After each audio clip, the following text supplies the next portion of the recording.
Stanisław Barszczak, The Deluge in the Country of Childhood.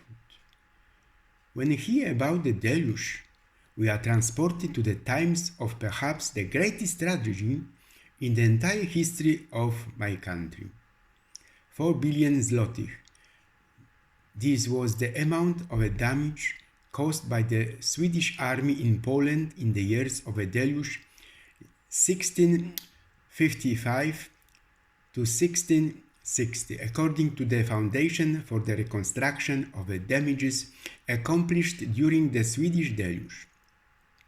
Completely destroyed 188 cities, 186 villages, 81 castles, 136 churches, 30 mills, 10 breweries, 89 palaces. The war and the occupation of almost the entire country by the deluge of Swedish troops caused huge demographic losses in the Republic of Poland as a result of hostilities, hunger, diseases, and epidemics.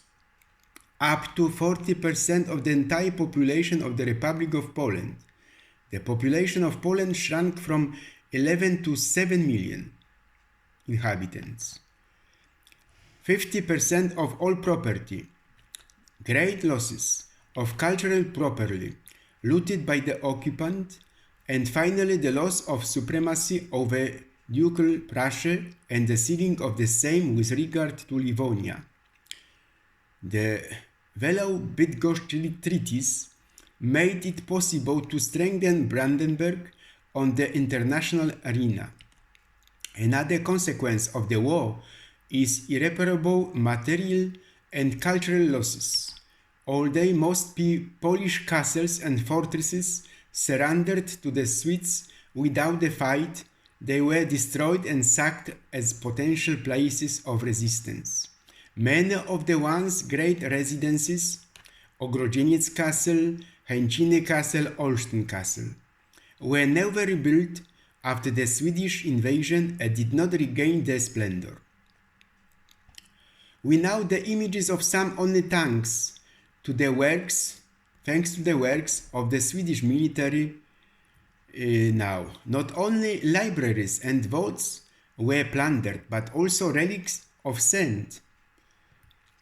See St. Stanislaus from Krakow Cathedral, and architectural details, marble dolphins from a fountain in the Royal Castle in Warsaw, were taken away. At that time, the war also contributed to the tightening of the policy towards Protestants who, as a result of the growing hostility of Catholics and the state, began to cooperate with the Swedes against Poland on a large scale from the end of the 16th century. As a result, before the conquest of Warsaw, King Jan Kazimierz made a vow to expel the Polish Brothers, religion movement Polish Brothers. The reason was to support the Swedish invaders. Polish Lutherans and Calvinists avoided exile, which was most likely due to the support of they enjoyed in neighboring countries.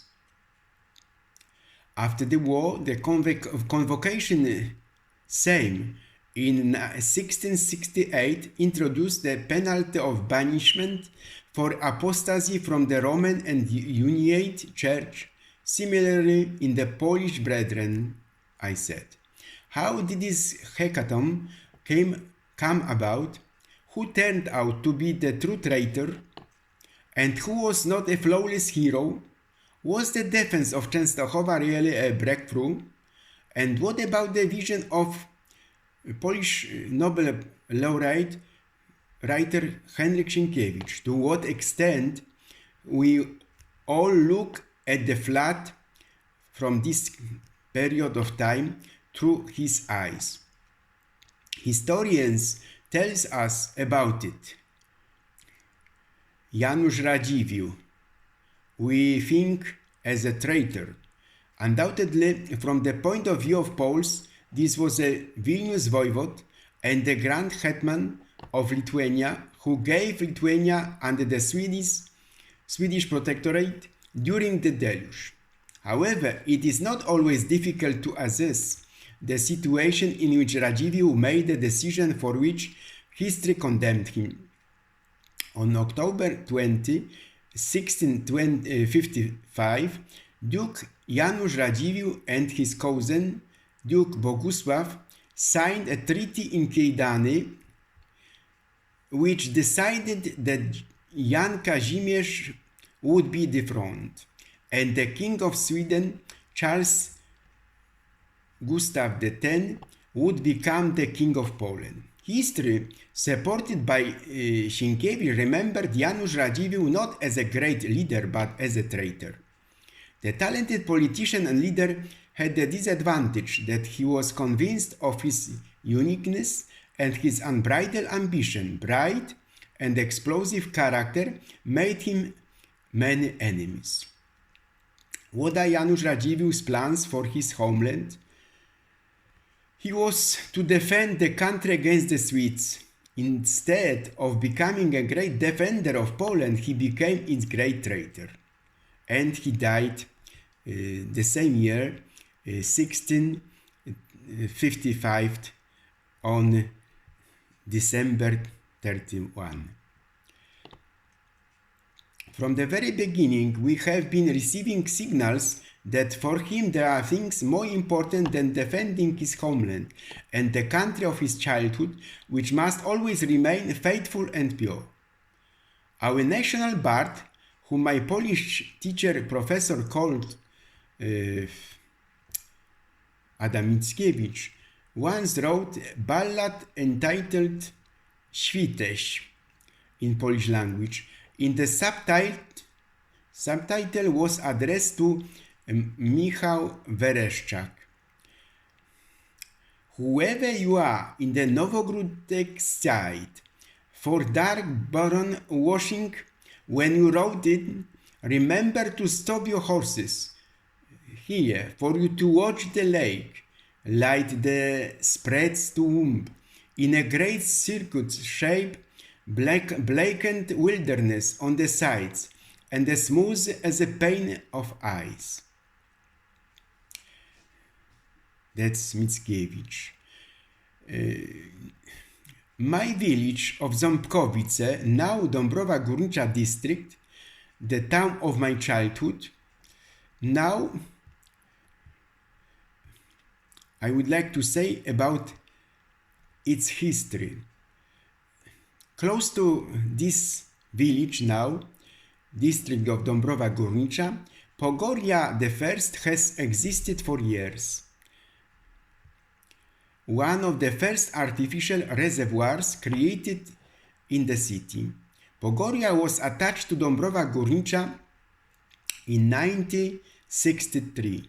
There are specific houses in the district which are once called to Maferon Colony, which was founded for the workers of the parish mine. The Pogoria I reservoir and beach covers an area of approximately 73 hectares. The water surface is 800 to 1,500 meters. The oldest on the 3 artificial reservoirs created here after flooding the former said mine workings. We also have Pogoria II and the third and Pogoria IV nearby.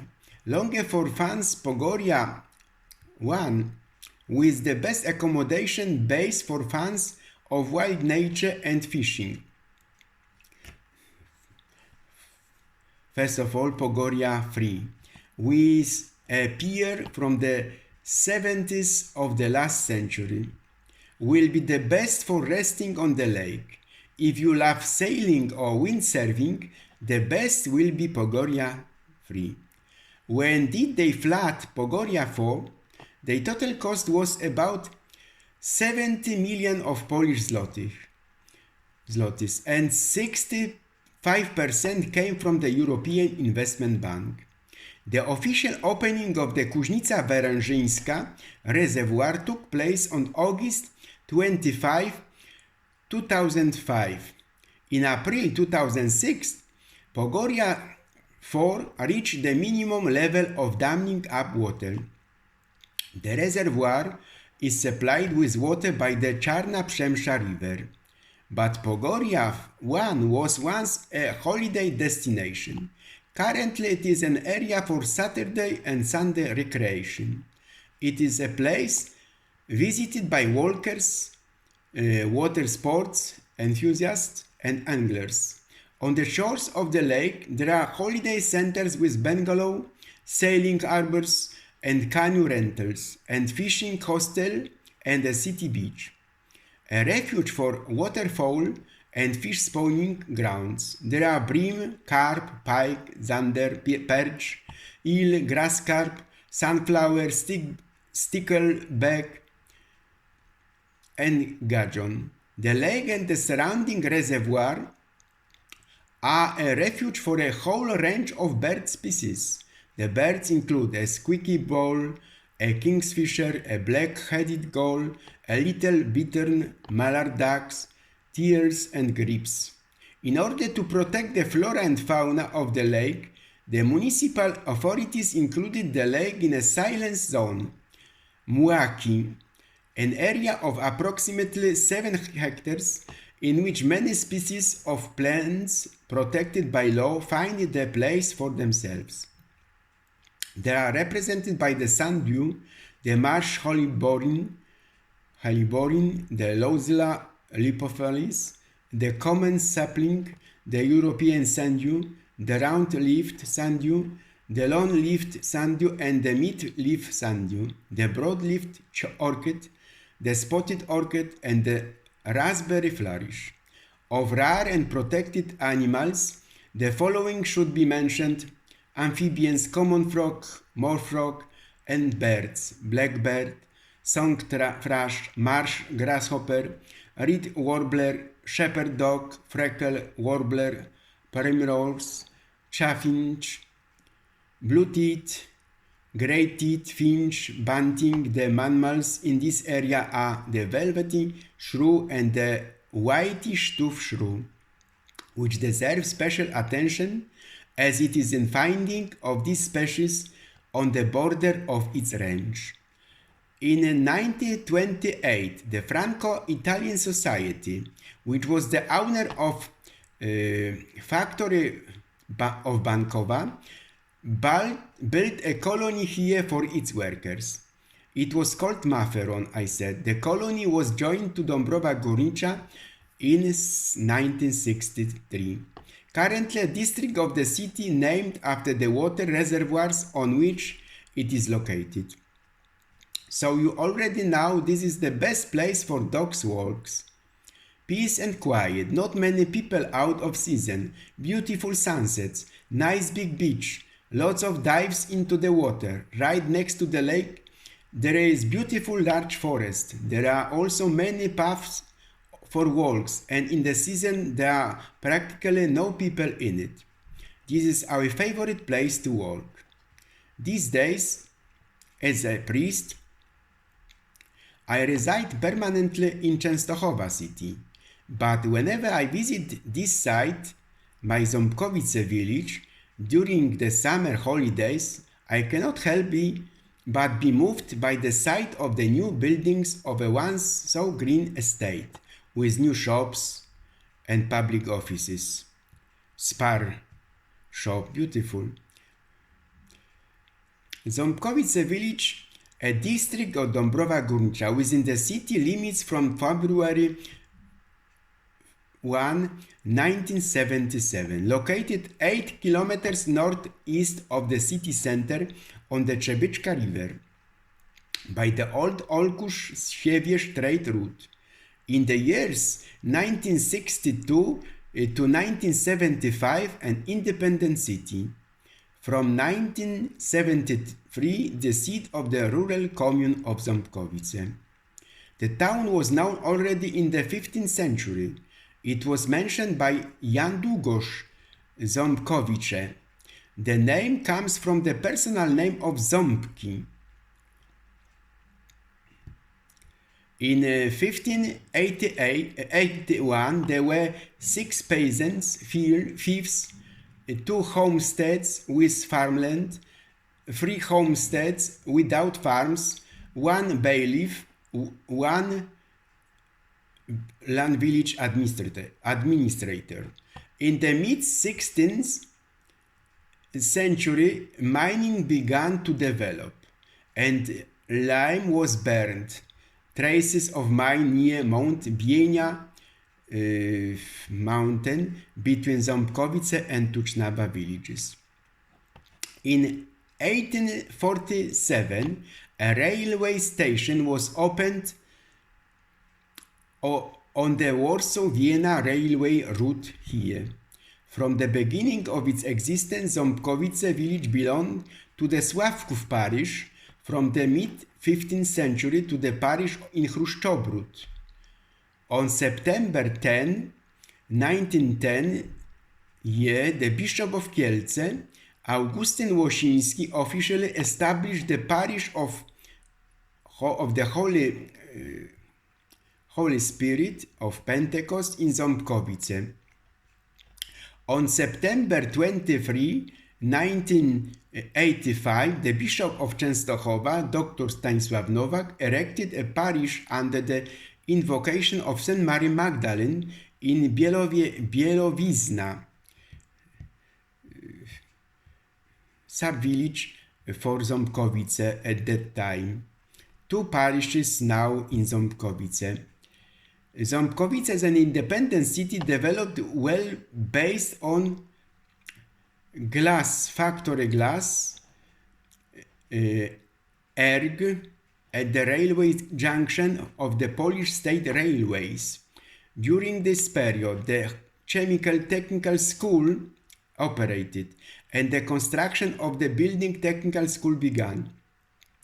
A community center was established, and the local Unia Ząbkowice football club was expanded. On June 30, 1963, by the ordinance of the Council of Ministers of May 22, 1963, Lake Pogoria, with the surrounding forest areas with a total area of the 161.20 hectares, were excluded from the city limits and incorporated into the city of Dąbrowa Górnicza. And you will not believe that I have been a holiday maker on my Pogoria lake more than once. Opposite the once beautiful station building, a chimney is constantly sticking out from behind the fence with beautiful graffiti of factory building at the former economic glassworks. When we go by the intercity train, let's say from Krakow of Katowice city towards Zawiercie city now, the stumps of the glass factory certainly scare away travelers. But it is impossible not to mention here at least once the poetical exhortations of Adam Mickiewicz about the most beautiful place of our childhood, which remains always beautiful and pure like the first love. It is almost 400 years after the Swedish invasion in the territory of the Republic of Poland. The Polish nobility from centuries ago is no longer here. Only colorful graffiti in the fenced area of the former steelworks reminded me of the color of the former history of this land, with milk and honey that used to pour over green fields of this land, that was always beautiful for me as an announcement of the promised land and blue happiness heaven.